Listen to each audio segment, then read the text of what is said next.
Ti è mai capitato di fermarti davanti a un quadro come questo e pensare, non lo capisco, o ancora peggio, potevo farlo anch'io? Se ti è successo, ti dico una cosa.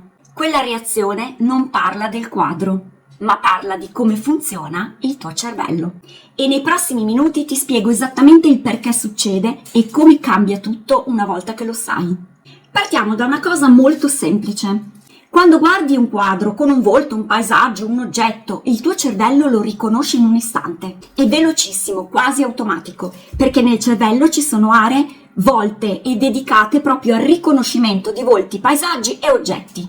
Con l'arte astratta invece questo meccanismo salta completamente, perché non c'è niente da riconoscere, non c'è un oggetto, nessuna storia pronta. E il cervello a quel punto deve fare una cosa molto diversa: costruire un significato. E questo comporta uno sforzo diverso, più lento e più profondo. E chi non è abituato può sentirsi a disagio. Gli studi sulle neuroscienze e sulla percezione artistica lo dimostrano in un modo ben chiaro. Davanti all'arte astratta non si attivano le aree del riconoscimento, ma si attivano delle aree diverse, volte all'immaginazione, alla memoria e alla riflessione su se stessi. Quindi non stai solo guardando, stai partecipando. E c'è anche un'altra cosa interessante. Quando guardiamo qualcosa che capiamo e che ci piace, il cervello rilascia una sostanza molto nota, la dopamina, che il cervello percepisce come una vera e propria ricompensa. Quando invece siamo davanti a qualcosa che non capiamo, questo circuito non si attiva e quella ricompensa non arriva. E il cervello interpreta questa assenza come un segnale negativo. Quindi quella sensazione di rifiuto davanti a un quadro astratto non è un giudizio, ma una risposta automatica del cervello. E lo sai dove vanno i tuoi occhi quando guardi un quadro figurativo? La ricerca dimostra che gli occhi si appoggiano o sul volto o su un dettaglio in particolare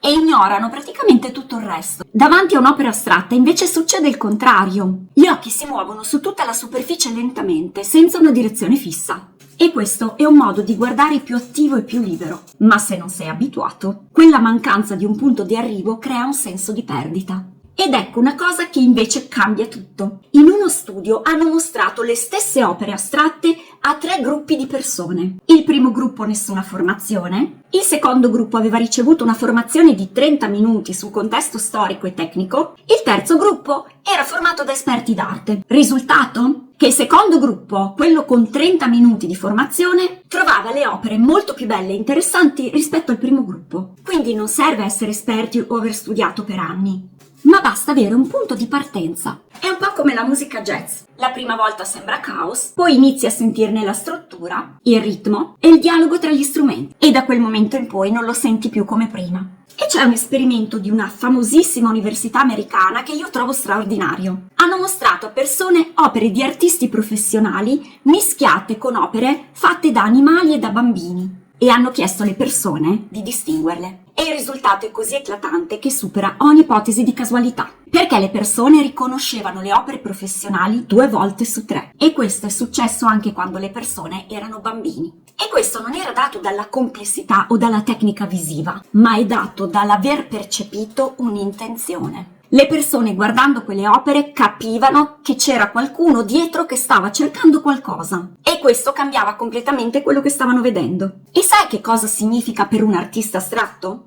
Che comunicare la tua intenzione come artista non è un optional. È ciò che permette a chi guarda di vedere davvero la tua opera. Perché quando a un'opera astratta viene dato un titolo significativo, una storia, una narrazione, anche solo una frase su come è nata, l'apprezzamento del pubblico cambia in modo significativo. Molto di più di quanto succeda con le opere figurative. Perché? Perché un paesaggio, un ritratto, portano già con sé un significato implicito. L'arte astratta, no, ha bisogno di essere raccontata. E questa è insieme la sua debolezza e la sua forza. Debolezza perché da sola, senza un titolo, senza parole, rischia di diventare una banale decorazione qualunque. Ma che cosa può fare un artista di arte astratta per far apprezzare e capire meglio le sue opere? Vediamo 6 strumenti. 1. Scegli un titolo in modo strategico. Il titolo infatti non è un'etichetta e influenza in modo significativo quello che il pubblico vede. Un titolo evocativo crea coinvolgimento, se usi social un titolo descrittivo funziona meglio. 2. Racconta com'è nata la tua opera, le tue scelte, i tuoi tentativi, il momento in cui hai deciso di fermarti, perché il processo è parte dell'opera. 3. Descrivi una dichiarazione d'artista. No, non che cosa rappresenta l'opera, perché l'opera astratta spesso non rappresenta niente di particolare, ed è questo il punto. Rispondi invece da dove viene, come ti sentivi e che cosa cercavi. 4. Dai un contesto anche minimo. In quale periodo della tua vita è nata l'opera? Chi è che ti ha ispirato? Anche solo una frase abbassa la distanza psicologica. 5. Mostra più opere insieme, perché il tuo linguaggio si capisce per accumulo. Un'opera singola e isolata può sembrare incomprensibile. 5 o 10 opere insieme rivelano una voce, un linguaggio, uno stile riconoscibile. 6. Cura la documentazione visiva. La scala dell'opera, la texture, la profondità degli strati si perdono in una fotografia mediocre. Quindi se lavori online, la qualità della fotografia e dei video sono parte dell'opera stessa e della comunicazione. Quindi davvero lo potevo fare anch'io? E capiamo perché viene naturale dirlo. Perché davanti a un quadro figurativo realistico la difficoltà si vede. Le mani, gli occhi, la prospettiva. Sai che è difficile. Nell'arte astratta invece la tecnica c'è. C'è come?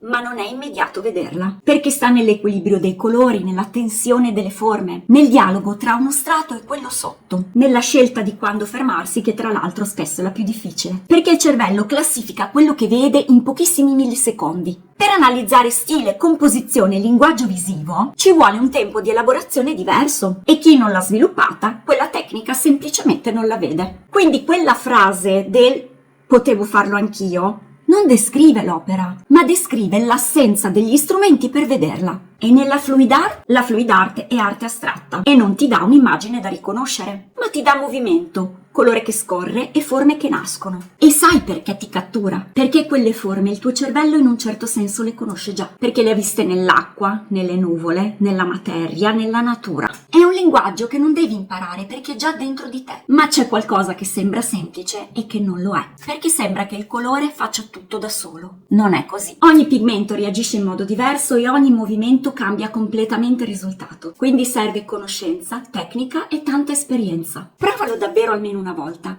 e poi fammi sapere se è stato davvero facile. E arriviamo ora alla parte più importante, perché l'arte astratta non ti dice cosa vedere, ti lascia uno spazio libero. E in quello spazio ti ci metti tu, i tuoi ricordi, le tue emozioni, quello che porti con te quel giorno. È per questo che due persone possono guardare la stessa opera e provare due cose completamente diverse. Ed entrambe hanno ragione. I ricercatori chiamano questo fenomeno la quota dello spettatore, ovvero la parte dell'opera che non appartiene all'artista, ma appartiene a chi guarda. E nessun quadro figurativo può fare questo allo stesso modo, perché il soggetto è già lì, è già definito. Nell'astratto l'opera non finisce quando l'artista posa il pennello, ma finisce quando qualcuno inizia a guardarla. Quindi, la prossima volta che ti fermi davanti a un'opera astratta, non chiederti che cosa rappresenta, ma cerca il titolo, la storia, capisci come è nata, poi fermati e guardala. E chiediti che cosa succede dentro di me mentre la guardo,